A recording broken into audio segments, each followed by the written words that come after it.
কে আমরা এভাবে রিপ্রেজেন্ট করি। এখন এটাকে আমরা কিভাবে 37 কে কিভাবে লিখতে পারি? 37 হচ্ছে 4 into 9 plus 1। 37 কে লেখা যায় 4 into 9 plus 1। আচ্ছা, এই জিনিসটাকে আমরা তো আসলে এখন নাম্বার দিয়ে লিখবো না, আমরা এক্সপ্রেশন দিয়ে লিখবো। সো আমরা এটাকে লিখতেছি a into dq plus r, যেখানে আমরা a কে আমরা কি বলতেছি, যাকে ভাগ করা হয় বাংলায় তাকে কি বলে? ভাজ্য ভাজক ভাজ্য ভাজ্য ভাজ্য, ডিভিডেন্ড ডিভিডেন্ড। আচ্ছা, d যাকে দিয়ে ভাগ করা হচ্ছে, বাংলা ছিল ভাজক, এটা আমাদের এখানে টার্মটা হবে ডিভিজর। কিউ ভাগ করার পরে যেটা পাওয়া যায়, ভাগ করার পরে এই সাইডে যেটা পাওয়া যায় ভাগফল ভাগফল।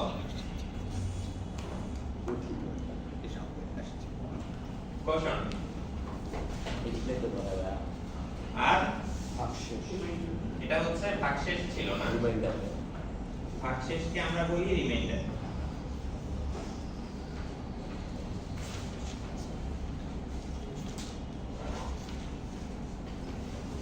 তো এটা হচ্ছে আমাদের একটা নাম্বারকে আরেকটা নাম্বার দিয়ে ভাগ করলে তাদেরকে এই টার্মগুলাই দিয়ে ডাকা হয়। আচ্ছা, এখন এটার ভিত্তিতে আমরা মডুলার অ্যারিথমেটিকের ফান্ডামেন্টাল টার্মিনোলজিটা ডিফাইন করব।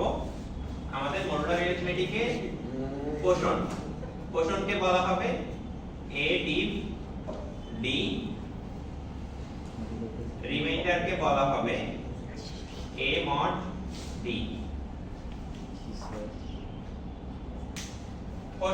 কোশনকে আমরা বলবো a div d, অর্থাৎ ডিভিডেন্ডকে ডিভিজন দিয়ে ভাগ করার পরে আমার কোশন q পাওয়া গেছে, সেটাকে আমরা বলবো q equals to a div d।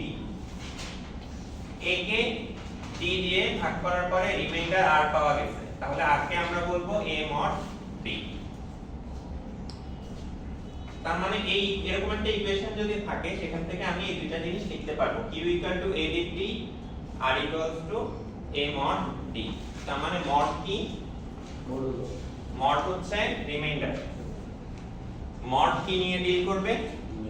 Reminder নিয়ে ডিল করবে। আমরা মিনি প্রজেক্টে বলছি যে আমাদের মড 0 হইলে একটা প্রবলেম করবে, মড 1 হইলে আরেকটা সেট প্রবলেম করবে, রাইট? মড মানে হচ্ছে রিমাইন্ডার। ঠিক আছে, এখন এটা হচ্ছে আমাদের টার্মিনোলজি। এখন এই মডকে লেখার আরেকটা ওয়ে আছে, এটা হচ্ছে কংগ্রুয়েন্ট সাইন। এটাকে লেখার আরেকটা ওয়ে হচ্ছে a congruent r mod d। R কে sir? a congruent r mod d। Congruence এর ডেফিনিশনটা হচ্ছে এরকম যে a congruent r mod d যদি লেখা হয়, এর মানে হচ্ছে a কে d দিয়ে ভাগ করলে reminder r, a K d দিয়ে ভাগ করলে রিমাইন্ডার r। এই ইকুয়েশন থেকে সবগুলা জিনিস আমি লিখলাম। আমরা ডিভ ডিফাইন করলাম, মড ডিফাইন করলাম, কংগ্রুয়েন্স ডিফাইন করলাম, সবকিছু কিন্তু এই ইকুয়েশন থেকে আসছে বাই ডেফিনিশন। দেখো কোনো কোশ্চেন আছে কিনা? আমরা টার্মিনোলজি ডিফাইন করতেছি, এরপরে আমরা এভাবে ইকুয়েশন না লিখে মড এটা আলাদাভাবে এই কংগ্রুয়েন্স দিয়ে করব।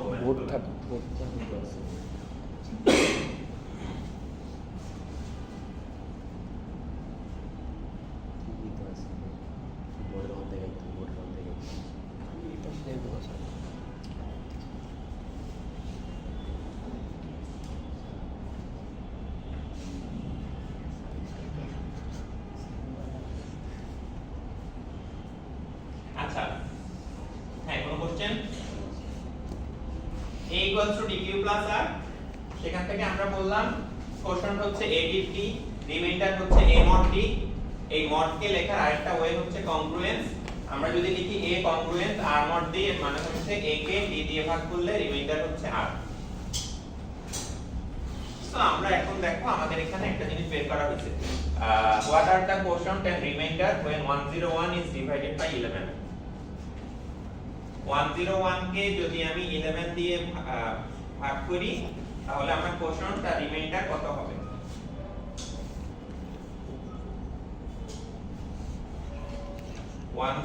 d11 বের করো, 101 mod 11 বের করো। কোশ্চেন্ট হচ্ছে d, রিমাইন্ডার হচ্ছে mod। 9 2 এটা হচ্ছে 9 9, এটা 2, রাইট? এটার মতো করে লিখলাম। আর আমরা যদি কংগ্রুয়েন্স দিয়ে লিখি তাহলে কি লিখবো? 100 বলো। 101 101 101 101 না 9 ইয়ান 2 2 স্যার কংগ্রুয়েন্স 2 তারপর mod mod 11 এই যে এটার মতো করে লিখলাম। ডিভিডেন্ডে লেফট সাইডে লিখলাম, কংগ্রুয়েন্স এখানে আছে, রিমাইন্ডার mod। তাহলে কংগ্রুয়েন্স ইকুয়েশনে একটা মাত্র আইটেম মিসিং, কে missing? 9 missing sir. Quotient missing. Congruence ইকুয়েশনে কোশ্চেন্ট মিসিং, এটা মাথায় রাখতে হবে, কংগ্রুয়েন্স ইকুয়েশনে কোশ্চেন্টটা মিসিং।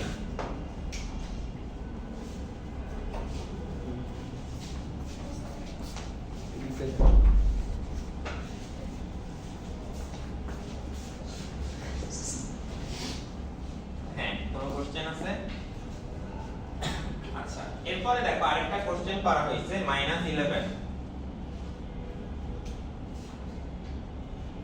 -11 কে যদি আমি 3 দিয়ে ডিভাইড করি, অর্থাৎ আমার কাছে জানতে চাওয়া হয়েছে -11 mod 3 কত?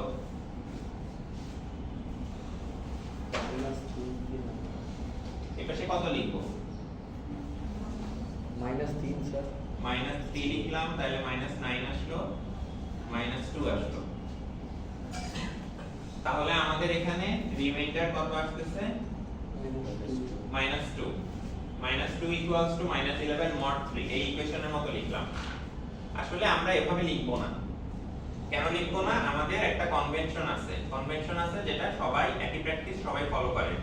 কনভেনশনটা হচ্ছে আমাদের রিমাইন্ডারটা অলওয়েজ পজিটিভ।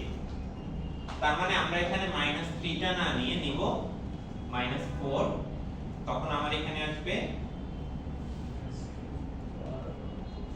-12 প্লাস 1। রিমাইন্ডারটাকে আমরা পজিটিভ রাখার চেষ্টা করব বাই ডিফল্ট, যাতে করে আমাদের সবার রিমাইন্ডার এরকম থাকে। আমরা যেটা চেষ্টা করব রিমাইন্ডার পজিটিভ হবে এবং রিমাইন্ডারের মধ্যে যতগুলো পজিটিভ নাম্বার আছে তার মধ্যে স্মলেস্টটা নেওয়ার চেষ্টা করব। কাজে আমাদের এইখানে आंसरটা হচ্ছে 1।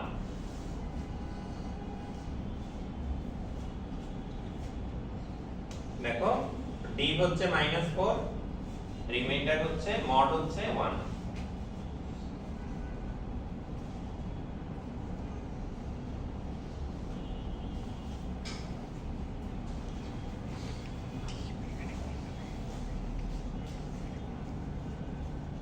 ডিভাইডার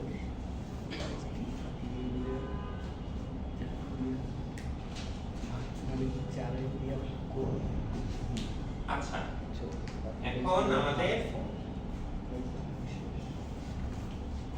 দেখো এখানে কংগ্রুয়েন্সের ডেফিনিশন দেওয়া হয়েছে, আমরা যেটা অলরেডি শিখলাম।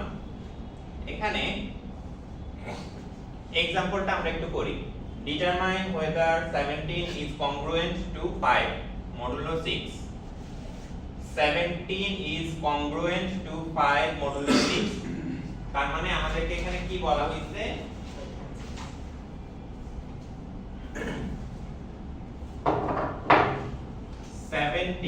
17 is congruent to 5 modulo 6 মানে হচ্ছে mod 6। এটা ট্রু কি না এটা বলা হয়েছে। এখন একটু চিন্তা করে দেখো এটাকে এভাবে লিখতে পারবা কিনা? পারা যাবে? জি equals to d cube plus r, d হচ্ছে 6, কোশ্চেন কত দিবা? কিউ নাই তো 2, তারপরে 5, a equals to d cube plus r, তার মানে এটা লেখা যাবে 17 কে 17 congruent 5 modulo 6, এটা ট্রু, আমার এই স্টেটমেন্টটা ট্রু। আচ্ছা, এরপরে বলছে 24 and 14 are congruent modulo 6, 24 congruent 14 modulo 6। এখন আমরা লেখার চেষ্টা করি 24 ইকুয়ালস টু হচ্ছে 6 ইনটু কত দিব? 3 দিলে তারপর এখানে কত থাকবে? 18, 18 এখানে 6 থাকবে, 14 তো পাইনি, তাহলে 14 আমরা একটু বাড়াইতে হবে, আমরা এখানে 2 দিলাম, 2 দিলে 12, 14 পাওয়া যাচ্ছে না, কাজে এটা বলা যাবে না, আমরা এটা কনস্ট্রাক্ট করতে পারতেছি না কংগ্রুয়েন্ট ইকুয়েশন দিয়ে। দেখো 24 is not congruent to 14 modulo 6।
আচ্ছা, হ্যাঁ,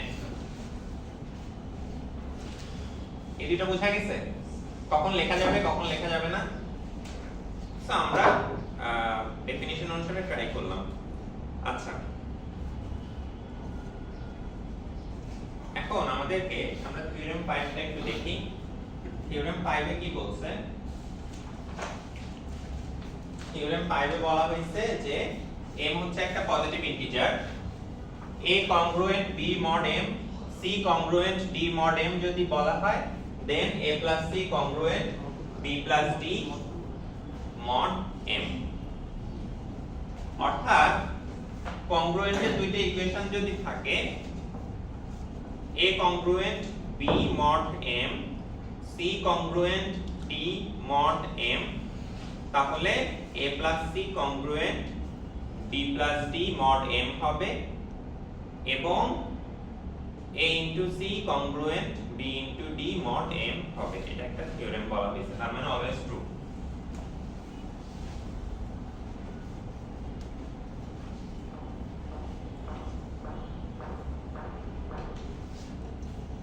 কিভাবে এটা আমরা বুঝতে পারি, এটা কিভাবে প্রুফ হতে পারে?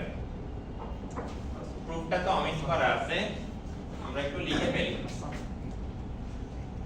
a congruent b mod m, c congruent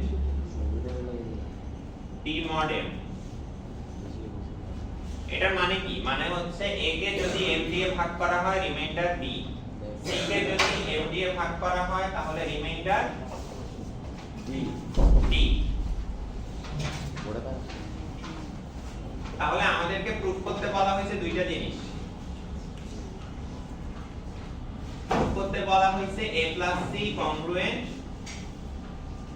b b plus d mod m mod m এরপরে বলা হয়েছে a into c congruent b into d mod m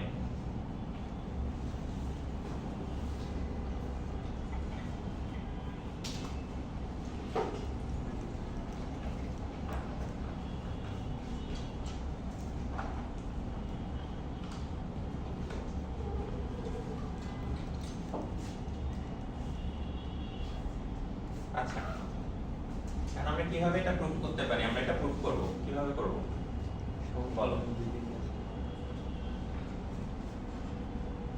কিভাবে প্রুফ করা যায় স্যার প্লাস করে দিই উপরে নিচে প্লাস করে দিব এই দুইটা কংগ্রুয়েন্ট কিভাবে প্লাস করে শিখছো তাহলে কি করা যায় কংগ্রুয়েন্ট ইকুয়েশনে কখন প্লাস করা যায় কখন প্লাস করা যায় না হ্যাঁ এই ইকুয়েশনটা যখন আমরা প্রুফ করে ফেলবো তখন আমরা এই ইকুয়েশন অনুসারে প্লাস করতে পারবো এটা থিওরেম কিন্তু আমি তো এখন এটা প্রুফ করি নাই আগে তো প্রুফ করতে হবে দেন আমরা ভবিষ্যতে এটা ইউজ করব প্লাস করে দিই কি করা যায় আমরা এটা প্রুফ করব নিজেরা dq plus r ফরম্যাটে dq plus r ফরম্যাটে আমরা এটাকে ভেঙে ফেলি a congruent b mod m এখন এখানে কি মিসিং কোশন্ট মিসিং কোশন্ট একটা ধরে নিলাম q1 তাহলে আমি লিখব a equals mq1 plus b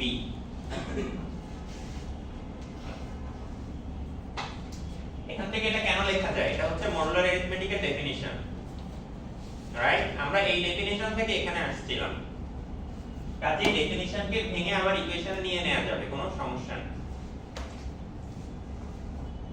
এরপরে c congruent d mod m অতএব c কে লিখলাম mq2 d এখানে দেখো প্রথম ইকুয়েশনে q1 লিখলাম দ্বিতীয়টাতে q2 লিখলাম কেন কারণ এখানে যে m দিয়ে মড করা হইলে কোশন্ট ডিফারেন্ট হইতে পারে কোশন্ট সেম হবে নট নেসেসারিলি কোশন্ট ডিফারেন্ট হইতে পারে তাহলে লিখে ফেললাম দেখো এই দুটো ইকুয়েশন যে লিখলাম এখানে কারো কোনো কোশ্চেন আছে কিনা কোনো কনফিউশন আছে কিনা আমরা এটা লিখলাম কিভাবে মডুলার অ্যারিথমেটিকের ডেফিনিশন থেকে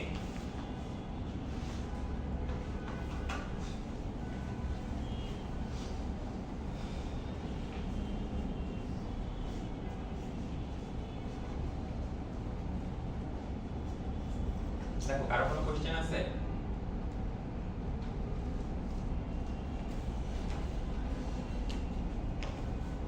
কোনো কনফিউশন আছে আমরা যেটা লিখলাম বা আমাদের কি প্রুফ করতে হবে আমাদের এটা প্রুফ করতে হবে আচ্ছা এখন আমার কি a d আনতে হবে না কাজে এখন তো আমি 1 আর 2 যোগ করে নিতে পারি কেন কারণ এটা নরমাল ইকুয়েশন এটা নরমাল অ্যালজেব্রিক ইকুয়েশন এখানে আমরা দুটো নরমাল অ্যালজেব্রিক ইকুয়েশন আমরা যোগ করে দিতে পারি তাদের লেফট হ্যান্ড সাইডের যোগফল হবে তাদের রাইট হ্যান্ড সাইডের যোগফলের সমান কাজে 1 আর 2 যোগ করে দিলাম যোগ করে দিলে কি পাবো পাবো হচ্ছে a c লেফট হ্যান্ড সাইডে রাইট হ্যান্ড সাইডে পাবো হচ্ছে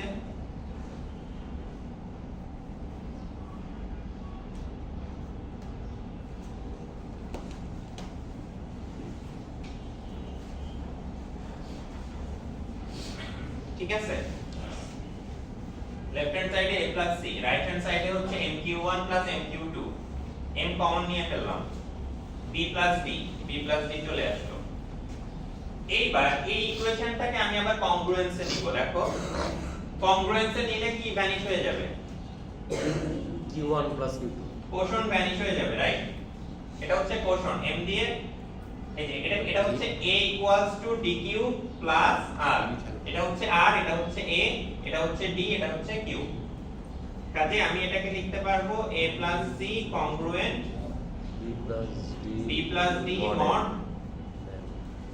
m প্রুফ হয়ে গেল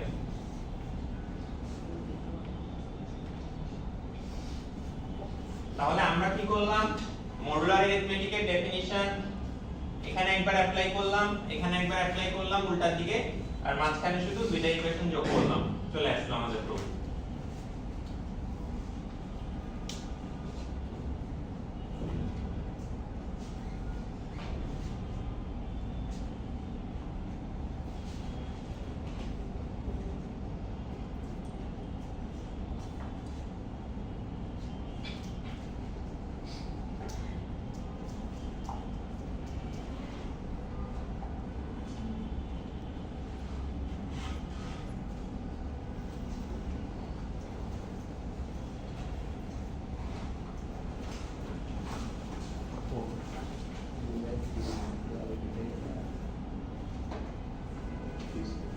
আচ্ছা, কোনো কোশ্চেন আছে? মডুলার অ্যারিথমেটিকে কি তুমি ক্লাস থেকে আসছো? আমরা ক্লাসের শুরুতেই তো ডেফিনিশনগুলো করলাম, এরপরে দিয়ে আসলে এখন তো ওই যে আমাদের প্রোডাকশন টিমকে বলবো আপলোড করতে তাড়াতাড়ি, এরপরে দেখি। আচ্ছা আচ্ছা দেখো 1 আর 2 এবার কি করব? a ইনটু c আনতে হবে, কি করব? গুণ করে দেব। গুণ করে দিব। 1 আর 2 গুণ করে দিয়ে আমাদের কি আসবে? লেফট হ্যান্ড সাইডে আসবে a into c, right hand সাইডে হচ্ছে এই দুটো জিনিস গুণ করতে হবে। mq1 plus b mq2 plus d। এখন আমরা যদি গুণ করে দিই আমাদের হচ্ছে m square q1 q2 bm q2 dm q1 plus b plus d। Sorry ভুল হয়েছে, এটা হচ্ছে b ইনটু d। m যদি কমন নেই mq1 q2 bq2 dq1 বাইরে হচ্ছে bd। এখন এইটাকে যদি আমি আবার কংগ্রুয়েন্সে ফেরত আনি তাহলে এখান থেকে কোনটা বাদ পড়ে যাবে? ব্র্যাকেটটা স্যার m এর পরে এটা হচ্ছে কোশন, কোশনটা বাদ পড়ে যাবে। কাজে আমি লিখতে পারবো ac কংগ্রুয়েন্ট bd mod bd mod m। আমাদের প্রুফ কমপ্লিট।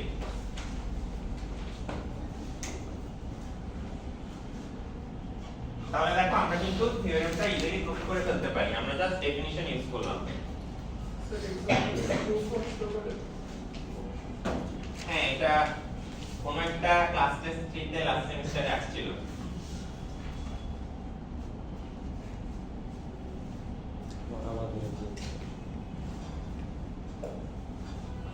বা হয়তো এই থিওরেমগুলো অ্যাপ্লাই করে করতে হবে, এরকম একটা ম্যাথ দেয়া হলো যে আমি এখানে ACBD এক্সপ্রেশন না দিয়ে হয়তো কোনো ভ্যালু দিয়ে দিলাম, সেখানে ওই থিওরেমটা অ্যাপ্লাই করলে ইজি হবে, থিওরেম অ্যাপ্লাই না করে করার চেষ্টা করলে হয়তো কমপ্লেক্স হয়ে যাবে ম্যাথটা।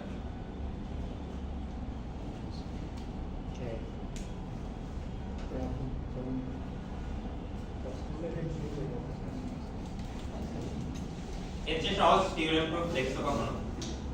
ডেফিনিশন অ্যাপ্লাই করবা দুইবার, প্রুফ শেষ। আচ্ছা দেখো এখানে একটা एग्जांपल দেয়া হয়েছে 7 congruent 2 mod m 5 11 congruent 1 mod 5। এই দুইটাতে যোগ করা যায়, কেন যোগ করা যাবে? দুইটাই mod 5, দুইটাই mod 5। তো কংগ্রুয়েন্স এর দুইটা ইকুয়েশনে যদি দুইটাই mod 5 হয় তাহলে কিন্তু দুইটা ইকুয়েশন যোগও করা যাবে, গুণও করা যাবে, মড সেম হবে, রাইট? তাহলে আমরা কি বলতে পারি? এখানে হচ্ছে যোগ করলে কি হবে? 18 congruent 3 mod 5।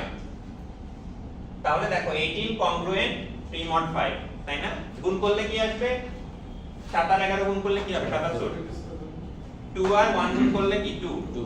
তাহলে 77 congruent 2 mod 5। তাহলে এখন কিন্তু আমরা দুইটা কংগ্রুয়েন্স কে যোগ বা গুণ করতে পারবো। কখন করতে পারবো? দুইটার মড একই হতে হবে, দুইটার মড একই হতে হবে। একটা যদি হয় m1 আর একটা m2 তাহলে কিন্তু করা যাবে না।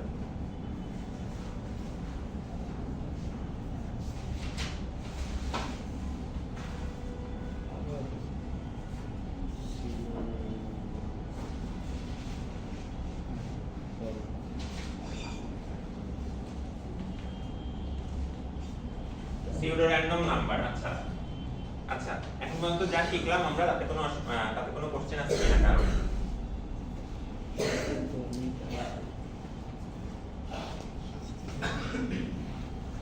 র্যান্ডম নাম্বার কেন জেনারেট করা দরকার? হ্যাঁ, র্যান্ডম নাম্বার জেনারেট করার কি দরকার আমাদের? কোনো দরকার আছে? দরকার নেই। আমাদের কম্পিউটার সিস্টেমে অনেক কিছুর জন্য লাগে। আমাদের সিকিউরিটি কি, ধরো পাসওয়ার্ড তো হয়তো আমরা ম্যানুয়ালি ইয়ে করতেছি, কিন্তু সিকিউরিটি কমিউনিকেশন, এসএসএইচ কমিউনিকেশন বা এই ধরনের ইয়ের জন্য কি জেনারেট করতে হয়, এগুলো হচ্ছে র্যান্ডমলি। তারপর এগুলো হয়তো র্যান্ডম নাম্বার না, সেটা হয়তো র্যান্ডম স্ট্রিং, বাট র্যান্ডমনেসটা দরকার হয়। র্যান্ডম নাম্বারে ওই যে ফোনে টাকা লোড করার ওই স্ক্র্যাচ কার্ডগুলো ইউজ করছো কেউ? জি স্যার অনেকদিন আগে, এখন কেউ ব্যবহার করে না এগুলা, বাট ওখানে কিন্তু নাম্বার থাকতো। তারপরে এখন যদি র্যান্ডমলি জেনারেট করা না হয় তাহলে কি একটা দেখে যদি পরেরটা প্রিন্ট করে দেওয়া যায়, একটার সাথে এক যোগ করলে তখন কি হবে? আবার 20টা হচ্ছে। সো সমস্যাটা হচ্ছে যে অনেক কিছু আছে যেখানে আমাদের একটা সিরিজের নাম্বারগুলো, সেটা সিকিউরিটি কি হইতে পারে, পাসওয়ার্ড হইতে পারে, এরকম কোনো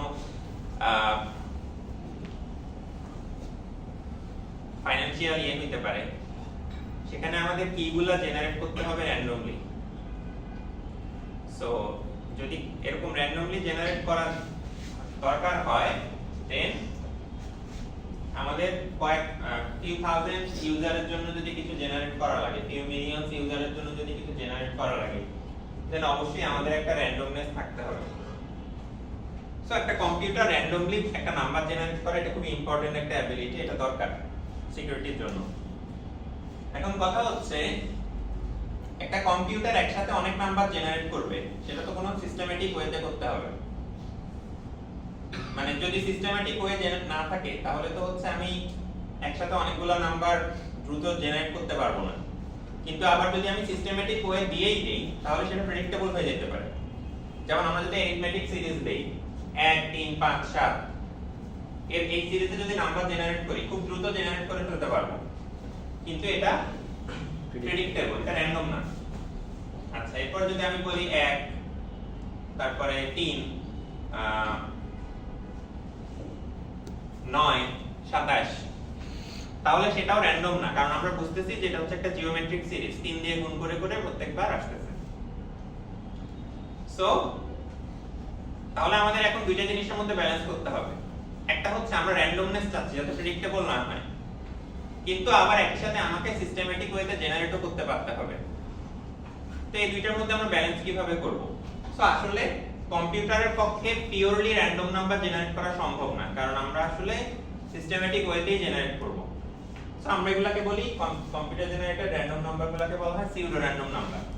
এগুলো অ্যাকচুয়ালি র্যান্ডম না, সিস্টেম্যাটিক ওয়েতেই জেনারেট করা হয়েছে, বাট আমরা কিছু প্রসেস অ্যাপ্লাই করব যাতে করে সিস্টেম্যাটিক ওয়েতে জেনারেট করা হইলো আমরা হাইড করে ফেলবো যে এটা আন্ডারলাইং সিস্টেমটা আসলে কি, যাতে প্রেডিক্ট করা ডিফিকাল্ট হয়।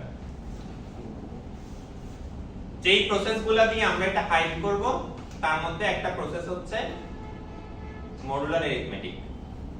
আমরা মডটা ইউজ করে সিউডো র্যান্ডম নাম্বার জেনারেট করতে পারি। সো আমাদের এখানে সিউডো র্যান্ডম নাম্বার জেনারেট করার যে মেথডটা বলা আছে এটা হচ্ছে লিনিয়ার কংগ্রুয়েন্সিয়াল মেথড, এবং এটার জন্য আমাদেরকে 4টা নাম্বার সিলেক্ট করতে হবে। র্যান্ডম নাম্বার জেনারেট করার জন্য আমাদের কিছু একটা ইকুয়েশন দেয়া আছে, এটা হচ্ছে একটা রিকারেন্ট ইকুয়েশন। সিরিজের n তম র্যান্ডম নাম্বার জানা থাকলে সেখান থেকে আমরা n+1 তম র্যান্ডম নাম্বার জেনারেট করতে পারবো।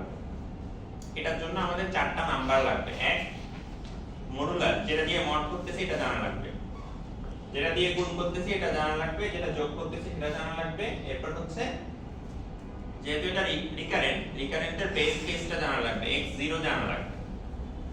তাহলে দেখো আমাদের মডুলাস হচ্ছে m, মাল্টিপ্লায়ার হচ্ছে a। আগের নাম্বারটাকে a দিয়ে মাল্টিপ্লাই করা হয়, এজন্য a হচ্ছে মাল্টিপ্লায়ার।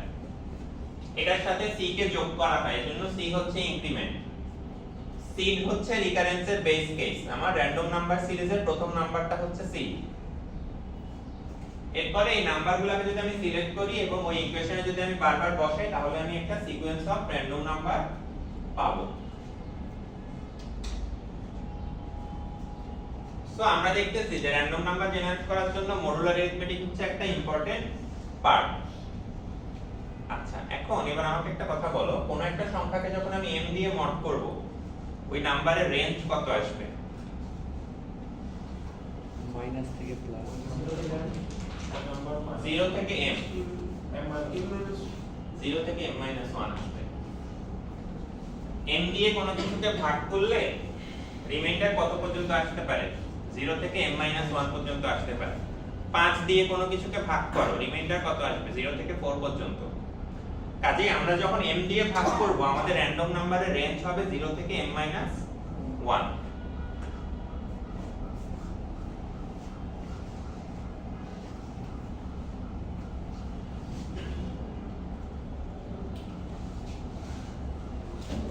আচ্ছা, এবার তাহলে আমরা একটা ম্যাথ করি।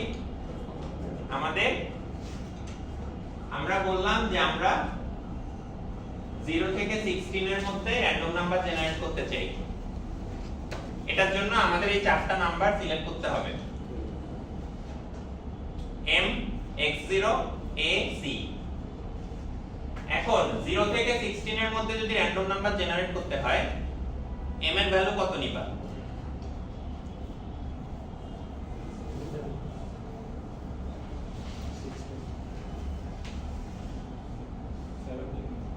17।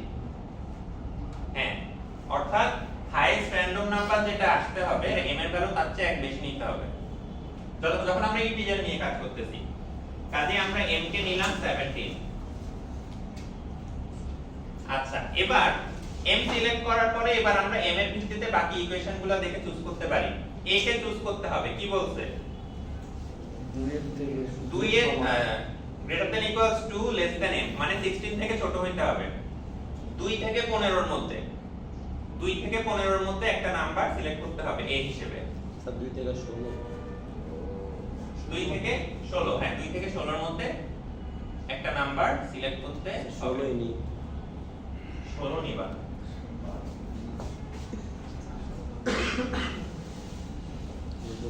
ওকে, 16 নিলাম। তারপরে সেম থেকে তারপর c কত নেওয়া যায়? 4 স্যার 4 0 c 5 নিলাম। আচ্ছা, x0 কত নিবা? 0 x0 4 নেন স্যার। x0 0 নেওয়া যাবে না, সরি 0 নেওয়া যাবে অ্যাকচুয়ালি। 0 থেকে m, তার মানে হচ্ছে 0 থেকে 16 এর মধ্যে কোন একটা সংখ্যা নিতে হবে। 4 নেন স্যার, 4। 4, কেউ বলতেছে 0, কেউ বলতেছে 5, 4। আচ্ছা ঠিক আছে, আমরা 0 নিলাম, অসুবিধা নেই। আচ্ছা, এখন আমাদের ইকুয়েশনটা কি? x1 টা কি হবে? x1 টা হবে ax0 c mod m। এবার বসাইলে কত আসবে? a হচ্ছে 16, 16 কে গুণ করব কত দিয়ে? 0 দিয়ে। c যোগ করব 5 mod 17 কত আসে? 5। তাহলে x1 আসছে 5। আচ্ছা, এবার x2 কত আসবে? x2 হবে ax1 c mod m। আচ্ছা, এবার বসাও, মান বসাও। a এর ভ্যালু হচ্ছে 16, x1 হচ্ছে 5, c হচ্ছে 5 mod 17। এটা কত? 5 16 80 85, 85 কে 17 দিয়ে ভাগ স্যার করলে x1 ও 5 এর মনে 85 কে 85 কে 17 দিয়া 500 তো 70। স্যার 5 আসে মানে এই মড করলে কত আসে? রিমাইন্ডার কত? স্যার রিমাইন্ডার 0 আছে। রিমাইন্ডার 0 আসলে তো ঝামেলা হয়ে গেল, তাহলে তো আমরা লুপের মধ্যে ঘুরতে থাকবো। স্যার 85 ভাগ 17 দিলে স্যার 5 আসে। হ্যাঁ সেটা বুঝতে পারছি, এরপরে তো আবার 5 আসবে, এটা তো র্যান্ডম হচ্ছে না। কোনো ইকুয়েশন ভায়োলেট হয়েছে? Formula sir. স্যার জিরো দিয়েছেন এর জন্য। হ্যাঁ আমার মনে হয় 0 নেওয়াতে সমস্যা হয়ে গেছে। আচ্ছা শর্ত তো স্যার 0 নেওয়া যাবে, কারণ থিওরি গুড। কারণ থিওরি গুড। কারণ থিওরি গুড। 16টা নাম্বার দিছিস মানে বুঝছো? আচ্ছা দেখো ইকুয়েশন সবগুলো মেইনটেইন করা হয়েছে কিনা। 2 থেকে m 0 হচ্ছে নিলাম, ওখানে হচ্ছে c equals to 5, a equals to 16। তো সবই তো ঠিক আছে। এখানে আরেকটা কন্ডিশন আছে যেটা মনে হয় স্লাইডে লেখা হয় না, এখানে কোনো দুইটা নাম্বার কোপ্রাইম হতে হবে, মানে তাদের মধ্যে কমন ফ্যাক্টর থাকা যাবে না, এই ধরনের কিছু কন্ডিশন আছে। সো ওইগুলো একটু কমপ্লেক্স, মানে ওগুলা হচ্ছে নতুন অবস্থায় আমরা ইয়ে করি না। সো আমি এখানে যেটা স্যার তাহলে করতেছি 16 জায়গায় 13 দিয়ে দেন। ক্যালকুলেটর আমরা এখানে 16 জায়গায় ধরো, আচ্ছা এখানে ধরো 11 নিলাম, কোপ্রাইম হতে হবে তবে প্রাইম নাম্বার নেই, আর 0 জায়গায় 3 নিলাম বা 4 নিলাম। আচ্ছা এবার দেখি এবার কি হয়। এবার আমাদের কি আসছে, এটা হচ্ছে 11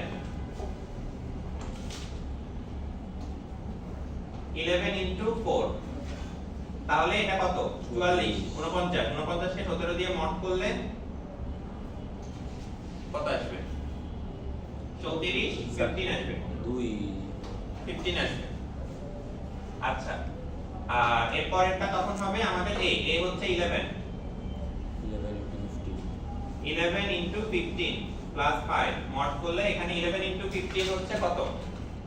165 170 ভাগ 17 এটা কত? 10 পুরো 10 স্যার 10 টা অ্যানসার আছে, ভাগফল 0 ভাগশেষ 0 রিমাইন্ডার 0 আছে। ও আচ্ছা রিমাইন্ডার 0 আসে। আচ্ছা রিমাইন্ডার 0 আসলে সমস্যা নেই, আমরা এখন কোনো লুপে করি নাই। আচ্ছা এরপরে আমি সরাসরি বসায় দিলাম 11 into 0 plus 5 mod 17 কত আসবে? স্যার 5 আসবে, ওকে ফাইন। x4 কত আসে? x4 আসবে আবার 11 5 into চলে 5 plus 5 mod 17, এটা কত? 55 60 কে 17 দিয়ে মড করলে 9। আচ্ছা দেখো ভুল হইলে বলো। x5 এরপর হচ্ছে 11 into 9 plus 5 mod 17, এটা কত? 99 104 কে মড করলে আসবে 2। তোমারটা ছোট র্যান্ডম নাম্বার। এখন কিন্তু মোটামুটি র্যান্ডমনেস আসছে স্যার আগের বার sir x plus sir remainder 0 এসেছে না, কিন্তু তখন হচ্ছে 5 0 0 5 এরপর আবার 0 আসছে, তার মানে এরপরটা আবার 5 আসছে, এরপরটা আবার 0 আসছে, আমরা র্যান্ডমনেস থেকে ইয়ে হয়ে গেছে। এখন কিন্তু একই অর্ডারে এখন কিন্তু কোনো লুপ আসে না এখন পর্যন্ত। স্যার ফর্মুলা ভুল। হ্যাঁ থিওরি না, এখানে কিছু এডিশনাল কন্ডিশন আছে, কোপ্রাইম হইতে হবে, কোন দুইটা নাম্বার কোপ্রাইম হইতে হবে, বাট ওইটা তোমার নতুন অবস্থা, এখন ওটা দেখানো হয়নি, এখানে আরো কিছু কন্ডিশন আছে।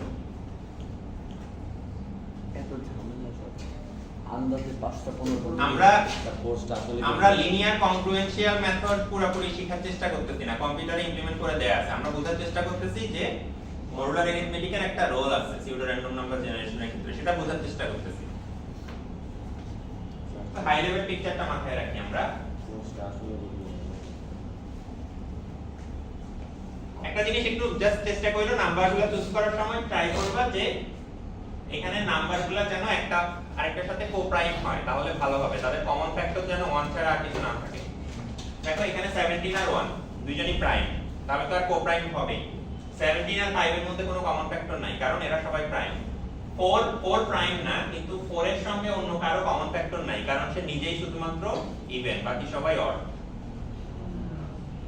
কাজে এরা কিন্তু প্রত্যেকের কোপ্রাইম, এভাবে নিলে তোমার একটু র্যান্ডমনেসটা ভালো থাকে। আরো কিছু এডিশনাল কন্ডিশন আছে, আমরা এখন ওই কমপ্লেক্সিটিতে যাব না।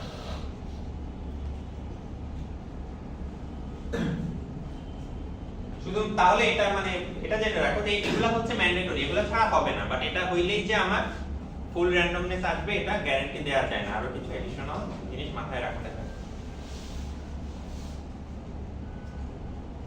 তাহলে আমরা কি করতেছি, সিরিজের আগের সংখ্যাটাকে a দিয়ে গুণ করতেছি, তারপর c যোগ করতেছি, তারপর m দিয়ে মড করতেছি, এভাবে করে করে আমরা নাম্বার জেনারেট করতে পারবো।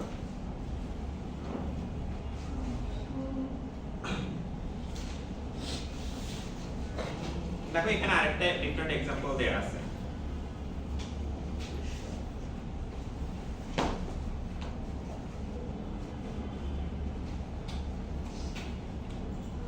হ্যাঁ, র‍্যান্ডম নাম্বার নিয়ে আর কোনো কোশ্চেন আছে?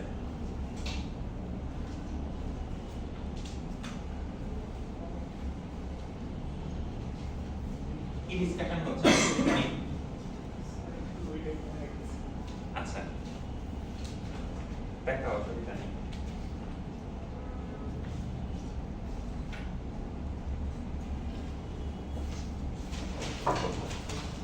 আচ্ছা ঠিক আছে, তাহলে আমরা এটা মুছে ফেললাম।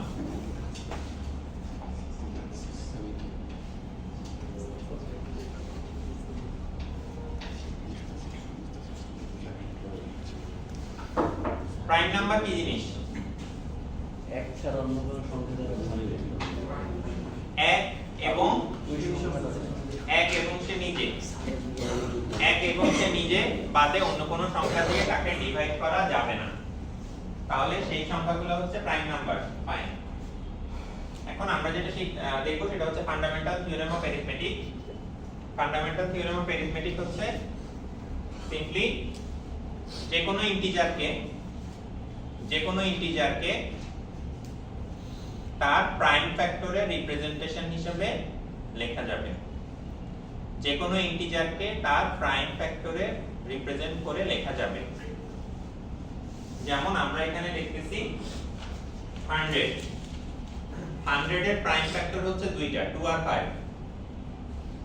তাহলে আমরা 100 কে তার প্রাইম ফ্যাক্টরের পাওয়ারের রিপ্রেজেন্টেশন হিসেবে লিখতে পারি।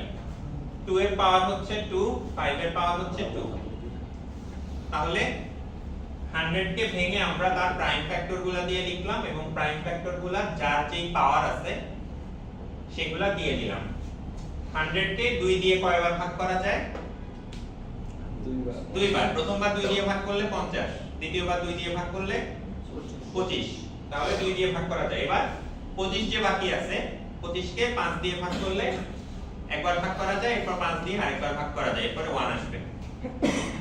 কাজে 100 কে তার প্রাইম ফ্যাক্টরের পাওয়ার হিসেবে এভাবে রিপ্রেজেন্ট করা সম্ভব। এটা হচ্ছে ফান্ডামেন্টাল থিওরেম অফ অ্যারিথমেটিক। এটা যে কোনো পজিটিভ ইন্টিজারের ক্ষেত্রে ট্রু। কোন কোশ্চেন আছে এটা ফান্ডামেন্টাল থিওরেম অফ অ্যারিথমেটিক? এটা ধরবো কেন? হ্যাঁ, মানে এটা ধরার জন্য মানে নিয়ম আছে। মানে যেমন 999 এখানে 37 লেখা গেছে। তুই ভাগ দিতে থাকবি কোনটা দিয়ে ভাগ যায় আগে হ্যাঁ আমরা দেখব, প্র্যাকটিস করব। আমরা এখন একটা প্র্যাকটিস করব। সো আমরা এখন একটা প্র্যাকটিস করব। আরেকটা জিনিস হচ্ছে, একটা সংখ্যাকে যখন আমরা তার প্রাইম ফ্যাক্টরের রিপ্রেজেন্টেশন হিসেবে দেখাবো, তখন এক একটা প্রাইম ফ্যাক্টরের কিন্তু বিভিন্ন ধরনের পাওয়ার আসবে। সো আমরা যেটা করব বাই কনভেনশন, যেই প্রাইম ফ্যাক্টরের পাওয়ারটা লার্জার সেটাকে আগে লিখবো, বাকিগুলোকে পরে লিখবো। বুঝা যাচ্ছে? অর্থাৎ 2 এর পাওয়ার 3, 5 এর পাওয়ার 2, তাহলে 2 কে আগে লিখবো। 5 এর পাওয়ার যদি 3 হইতো তাহলে 5 কে আগে লিখতাম। যদি সমান থাকে স্যার, এই যে দেখো এখানে 3 এর পাওয়ার কত? 3। 35 এর পাওয়ার কত? 1। যার পাওয়ার বেশি তাকে আগে লেখা ট্রাই করব। তার মানে পাওয়ারগুলা ডিসেন্ডিং অর্ডারে লিখব। তাহলে কি হবে? তাহলে আমরা এক একজন যখন একই সংখ্যার প্রাইম ফ্যাক্টরাইজেশন মাল্টিপল মানুষ করবে, সেগুলো দেখতে একই রকম হবে। এটা এক্সাক্ট ম্যাচ করবে আমাদের নিজেদের মধ্যে যদি আমরা এই কনভেনশনটা ফলো করি। আচ্ছা, এখন কথা হচ্ছে আমরা এটা কিভাবে করতে পারি, আমরা একটু প্র্যাকটিস করি।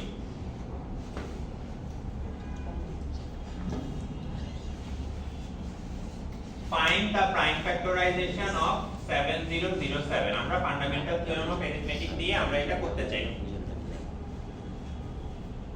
7007।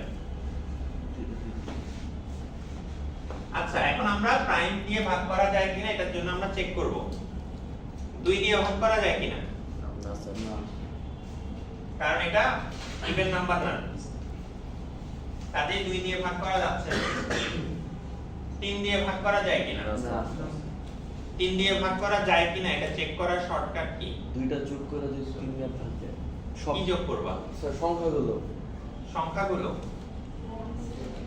জি স্যার ডিজিটগুলো, ডিজিটগুলো, সংখ্যা তো একটাই আছে, ডিজিটগুলো, ডিজিট হচ্ছে 7007, ডিজিটগুলো যোগ করলে আসতেছে 14। 14 কে 3 দিয়ে ভাগ করা যায় না স্যার না। তাহলে কোন একটা সংখ্যার ডিজিটগুলোর সামেশন যদি 3 দিয়ে ভাগ করা না যায় তাহলে তাকে 3 দিয়ে ভাগ করা যাবে না। 2 বার 3 বার আমি লিখে দিচ্ছি, 2 3 বার। আচ্ছা, 5 দিয়ে ভাগ করা যাবে না স্যার 5 দিয়ে ভাগ করা গেলে লাস্ট ডিজিট 0 হইতো বা 5 হইতো, 0 হইতো বা 5 হইতো, তাহলে 5 দিয়েও ভাগ করা যাচ্ছে না। এরপরে দ্বিতীয় হচ্ছে 7। 7 দিয়ে ভাগ করা যাচ্ছে কারণ আমরা দেখতে পাচ্ছি 7 দিয়ে ভাগ করলে 1 0 0 1।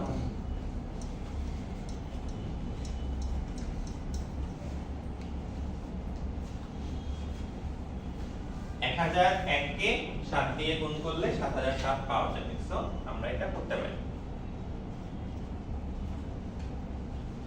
আর একটা ক্যালকুলেটর তো আছেই যদি মুখে করতে অসুবিধা হয়। আচ্ছা ঠিক আছে, 1001। এখন আমরা প্রাইম ফ্যাক্টরাইজেশন করব, কন্টিনিউ করব। এখন এখানে আমরা কি পাইছি, 7 পাইছি। তাহলে এখানে যখন আমি ভাগ করা শুরু করব আমার কি আবার 2 3 5 ট্রাই করার দরকার আছে? না স্যার কারণ বড়টাকে যদি ভাগ করা না যায় ছোটটাকে কখনোই যাবে না। কাজে এগুলা আমরা ট্রাই করব না। আমরা ট্রাই করব কোথা থেকে, 7 থেকে শুরু করব। 7 থেকে ট্রাই করলাম, 7 থেকে ট্রাই করলাম। 7 দিয়ে এটাকে ভাগ করা যায় কিনা ক্যালকুলেটর ট্রাই করো বলো। কোনটা স্যার? 1001 কে 7 দিয়ে ভাগ করা যায় কিনা? জি স্যার 143। 7 দিয়ে আরেকবার ভাগ করা যায়, কাজে 143। ফাইন। সো এর পরের বার আমরা আবার 7 ট্রাই করব। এবার বলো 143 কে 7 দিয়ে ভাগ করা যায় কিনা? না স্যার দশমিক আসে, জি স্যার দশমিক আসছে। 11 দিয়ে যায় স্যার। আচ্ছা, 7 এর পরের প্রাইমটা কি? 7 এর পরের প্রাইমটা হচ্ছে 8 9 প্রাইম না 10 প্রাইম না 11 প্রাইম। 11 দিয়ে ভাগ করলে 13 13 আসে।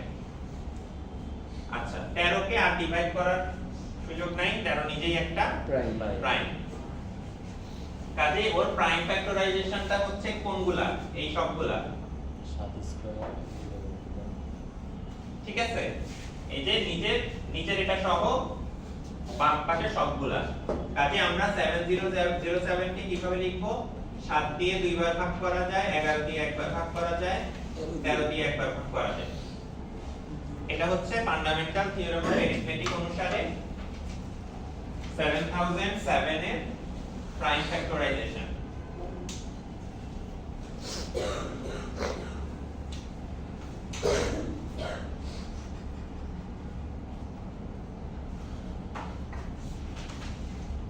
এখন আমাদের এই एग्जांपलটা আসলে কিছুটা সহজ ছিল।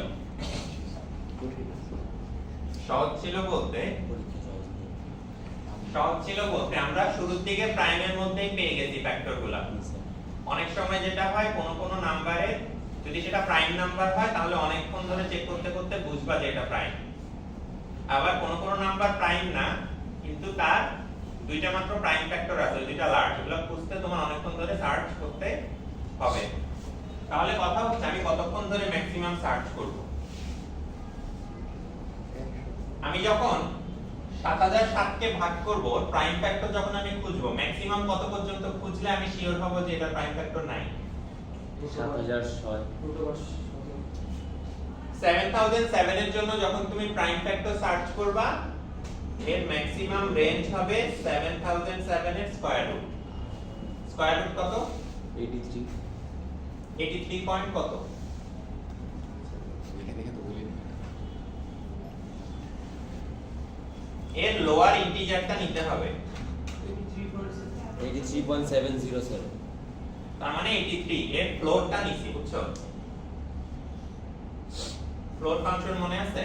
স্যার সো ফ্লোর ফাংশনটা নিলাম। আচ্ছা, এরপরে যখন আমি 1001 এর প্রাইম ফ্যাক্টর খুঁজবো, আমি এখানে 7 থেকে খোঁজা শুরু করব। যদি লাগে আমি ম্যাক্সিমাম কত পর্যন্ত যাইতাম? 83 1001, এটা রুট কত? এটা ফ্লোর, রুটের ফ্লোর কত?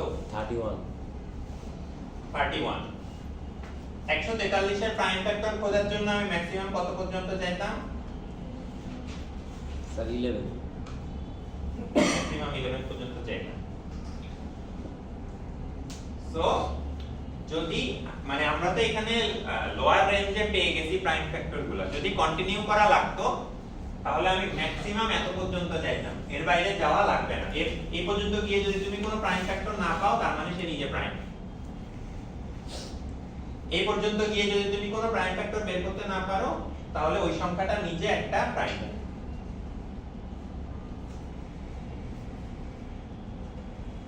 দেখো এখানে এটা দেয়া আছে maximum range starting with 7 not exceeding 31.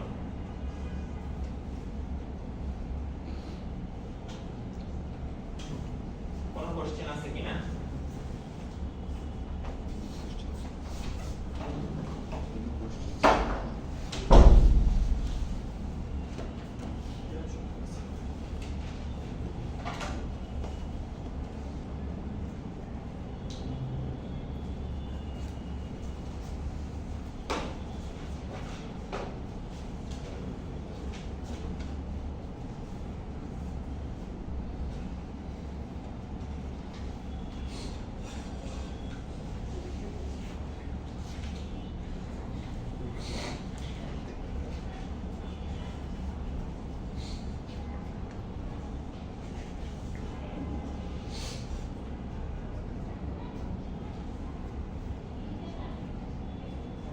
হ্যাঁ, কেউ কোনো কোশ্চেন করতে চাও?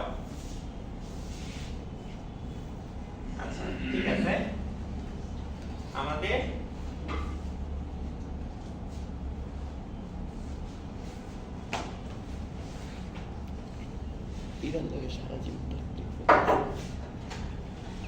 Greatest common divisor, list common multiple, Bangla কি ছিল?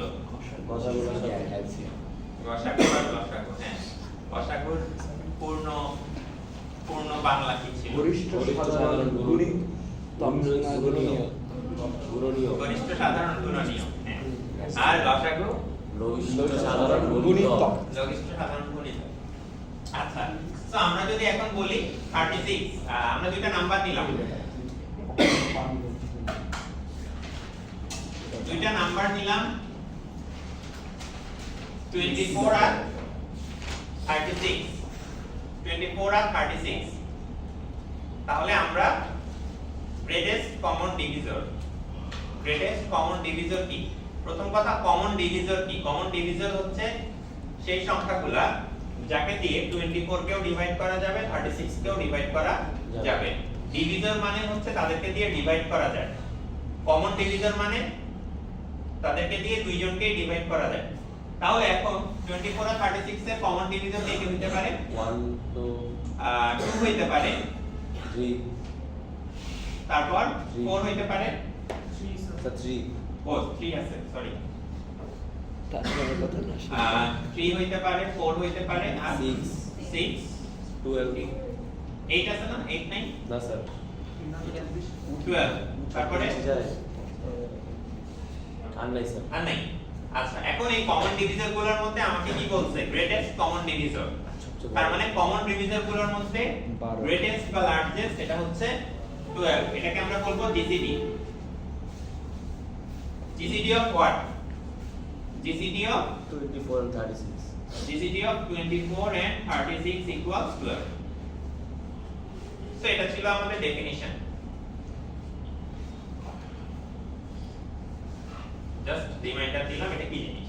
24 36। আচ্ছা, এরপরে আমাদের কনসেপ্ট হচ্ছে লিস্ট কমন মাল্টিপল। মাল্টিপল মানে হচ্ছে গুণিতক যাকে, হ্যাঁ, মাল্টিপল মানে হচ্ছে যাকে এটা দিয়ে ডিভাইড করা যাবে। মাল্টিপল মানে হচ্ছে যাকে 24 দিয়ে ডিভাইড করা যাবে সে 24 এর মাল্টিপল। কমন মাল্টিপল হচ্ছে যাকে 24 এবং 36 দুইটা দিয়েই ডিভাইড করা যাবে যাবে। কমন মাল্টিপল হচ্ছে সেই সংখ্যাটা যাকে 24 এবং 36 দুইটা দিয়ে ডিভাইড করা যাবে যাবে। এটার কিছু एग्जांपल হচ্ছে 72 96 36 দিয়ে divide করা। 144 144 কে 24 দিয়ে ডিভাইড করলে কত হয় 6 নাকি 6 আর 36 দিয়ে ডিভাইড করলে হয় 4। তাহলে 72 আর 144। তারপরে আমরা এরকম আরো নিতে পারি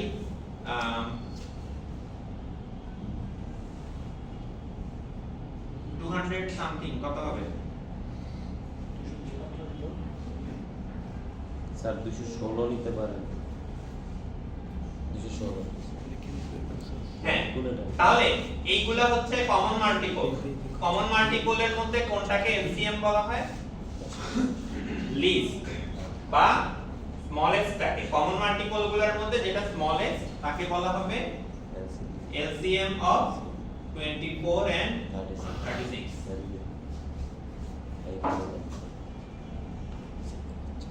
এটা ছিল আমাদের জিসিডি আর এলসিএম এর ডেফিনিশন। এটা আমরা আগে থেকে জানি।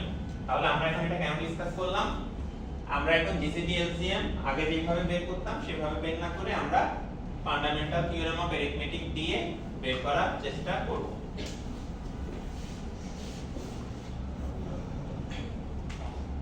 কোনো কোশ্চেন আছে জিসিডি এলসিএম? আচ্ছা, এবার এখানে একটা কথা আছে। দুইটা ইন্টিজারের জিসিডি যদি 1 হয় তাহলে তাদেরকে বলা হয় প্রাইম কোপ্রাইম বা রিলেটিভলি প্রাইম। দুইটা ইন্টিজারের জিসিডি যদি 1 হয় তার মানে তাদের কোনো কমন ফ্যাক্টর নাই। দেখো 17 নিজে প্রাইম কিন্তু 22 কিন্তু প্রাইম না। কিন্তু তাদেরকে রিলেটিভলি প্রাইম কেন বলা যাবে? কারণ তাদের কোনো কমন ফ্যাক্টর নাই 1 বাদে। যদি 1 বাদে দুইটা সংখ্যার কোনো কমন ফ্যাক্টর না থাকে তাহলে তাদেরকে বলা হবে রিলেটিভলি প্রাইম বা কোপ্রাইম।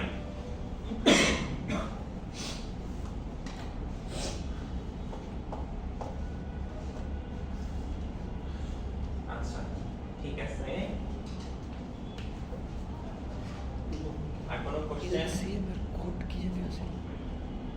আমরা প্রাইম ফ্যাক্টরাইজেশন দিয়ে জিসিডি আর এলসিএম বের করব। আমাদের সময় আছে, তোমাদের যদি কোনো কোশ্চেন থাকে এখন পর্যন্ত আমরা যা ডিসকাস করলাম ক্লাসে সেটা করতে পারো।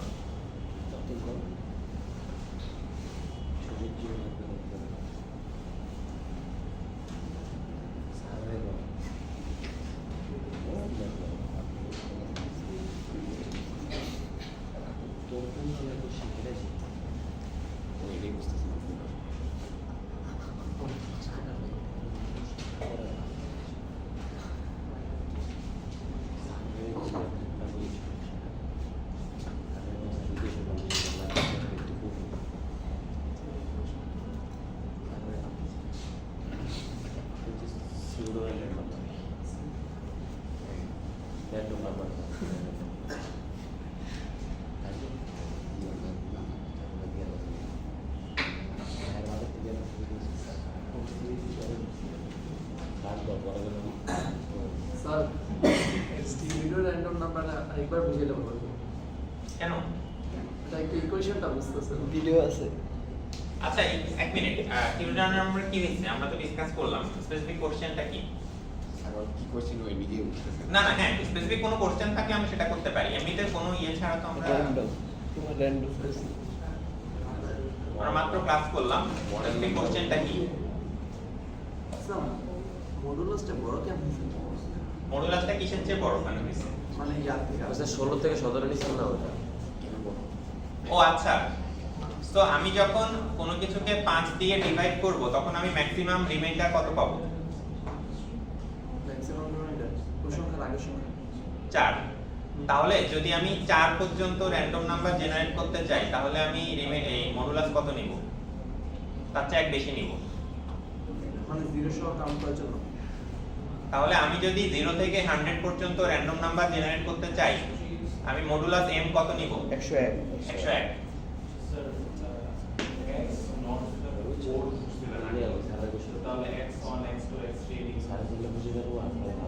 x1 x2 x3 হ্যাঁ ওটা random decision অন্যগুলো তো ইকুয়েশন থেকে আসছে। আমাদের রিকারেন্ট ইকুয়েশন আছে না, x0 জানা থাকলে x1 বের করতে পারি, x1 জানা থাকলে x2 বের করতে পারি। আমরা আমাদের ইকুয়েশনটা কিন্তু রিকারেন্ট ছিল, xn+1 বের করতে পারি যদি xn জানা থাকে। x0 টা হচ্ছে রিকারশনের বেস কেস, x0 টা হচ্ছে রিকারশনের বেস কেস। আচ্ছা এরপরে 18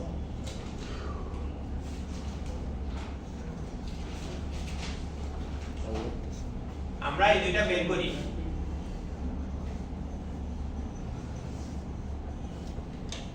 GCD of 290, LCM of 290। Sir আমরা করব না এটা আমি করব, আমার সাথে করলেই হবে।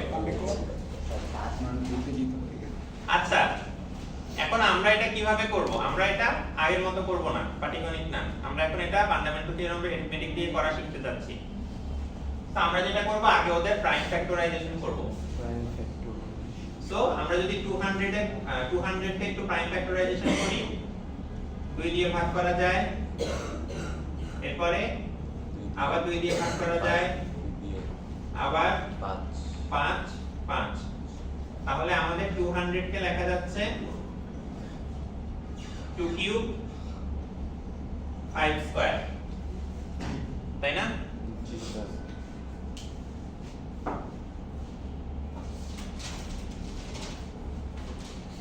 90 কে যদি করি 2 দিয়ে ভাগ করা যাবে 45, 3 দিয়ে ভাগ করা যাবে না? জি স্যার 50, আবার 3 দিয়ে যাবে জি স্যার 5। তাহলে 90 কে লেখা যাবে 2 into 3 square into 5, আচ্ছা 3 স্কয়ার। আচ্ছা ঠিক আছে, 3 স্কয়ার কে আপাতত আগে লিখলাম, সমস্যা নেই। যখন আমি ফান্ডামেন্টাল থিওরেম অফ অ্যারিথমেটিক করব তখন হচ্ছে আমার 3 স্কয়ার আগে থাকবে, কিন্তু যখন আমি জিসিডি এলসিএম করব সেটা করার সুবিধার্থে আমি আবার অর্ডার চেঞ্জ করে নিতে পারি। আচ্ছা আপাতত আমি লিখলাম। এখন ওদের জিসিডি এলসিএম বের করার জন্য আমি যেটা করব, এখানে দেখব কয়টা ইউনিক ইন্টিজার আছে, দুইটা মিলে। এখানে আছে 2 3 5, এখানে আছে 2 5, তাহলে 2 5 এখানেও আছে কমন স্যার। তাহলে আমার সব মিলে ইউনিক ইন্টিজার ইউনিক প্রাইম হচ্ছে এখানে তিনটা, 2 3 5, রাইট? তাহলে আমি সেগুলাকে এভাবে লিখলাম 2 to the power 1, 3 to the power 2, 5 to the power 1। উপরেরটাকে দেখো আমি একই লাইনে লেখার চেষ্টা করব। এখানে 2 এর পাওয়ার এখানে হচ্ছে 3, এখানে 3 এর পাওয়ার 9, 3 এর পাওয়ার 9 মানে হচ্ছে 0, 3 এর পাওয়ার 9 মানে হচ্ছে 3 এর পাওয়ার 0, 5 এর পাওয়ার হচ্ছে 2। তার মানে কি দুইটা সংখ্যার জিসিডি এলসিএম বের করার জন্য আমি তাদের উভয়কে একই সেট অফ প্রাইমস দিয়ে রিপ্রেজেন্ট করতে হবে। তার মানে 3 যদি এখানে না থাকে ওর পাওয়ার হচ্ছে 0, এবং তাদেরকে আমি একই লাইনে লিখলাম আমার ক্যালকুলেশনের সুবিধার জন্য।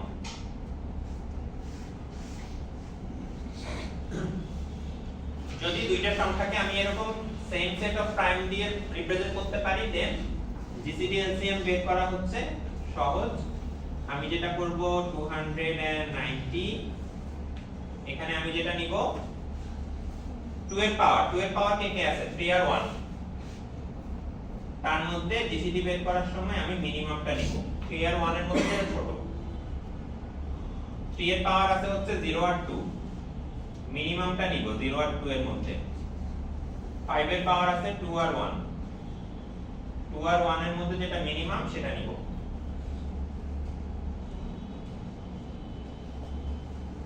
3 আর 1 এর মধ্যে মিনিমাম কত? 0। টিয়ার 1 এর মধ্যে মিনিমাম আচ্ছা আচ্ছা 1 2 টু দি পাওয়ার 1 টি আর 0 আর 2 এর মধ্যে মিনিমাম 0 0 2 আর 1 এর মধ্যে মিনিমাম 1 1 তাহলে এটা কত 2 into 5 10 তাহলে জিসিডি হচ্ছে 10 জিসিডি হচ্ছে 10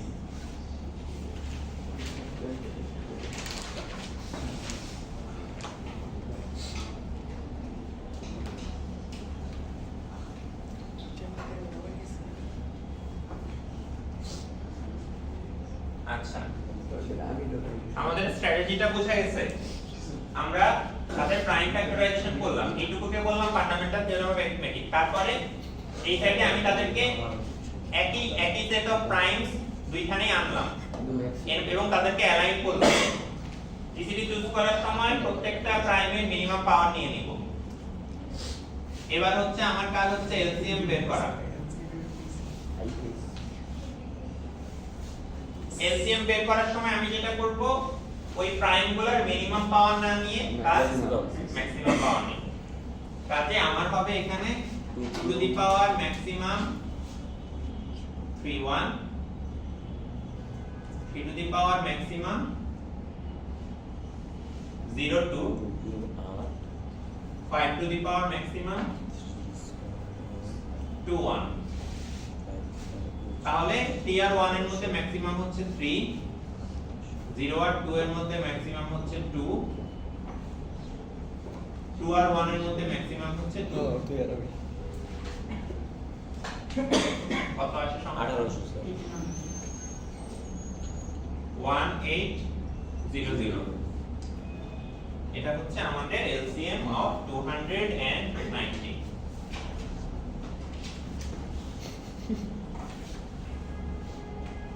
তাহলে তাদের প্রাইম ফ্যাক্টরাইজেশন জানলে মিনিমাম পাওয়ারগুলো যদি পিক করি পাবো জিসিডি ম্যাক্সিমাম পাওয়ারগুলো পিক করলে পাবো এলসিএম কোন প্রাইম যদি একটা নাম্বারের মধ্যে মিসিং থাকে তাহলে তার পাওয়ারকে ধরবো 0